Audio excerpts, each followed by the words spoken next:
তার আগে আমরা দেখলাম কয়েক কিলোমিটার জুড়ে লম্বা লাইন। আমরা দেখলাম মাঝরাত পর্যন্ত ড্রাইভাররা দাঁড়িয়ে আছে, তারা তেল পাচ্ছে না, কিন্তু সরকারের সেই ব্যাপারে কোনো হেলদোল নাই।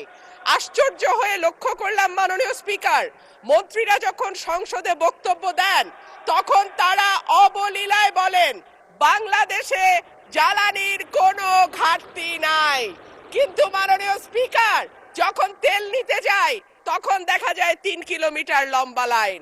মাননীয় স্পিকার, সরকার সম্ভবত কিছু পদক্ষেপ গ্রহণ করবার ঘোষণা দিয়েছে। তার একটা হচ্ছে মার্কেট প্লেস 7টা বাজে বন্ধ করে দেয়া।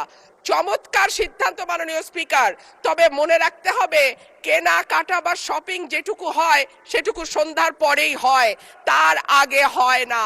2 হইল অফিস আদালতের সময় বলে পরিবর্তন করবে। 5 দিনের জায়গায় 4 দিন বা 3 দিন তারা কর্মঘণ্টা ঠিক করবে।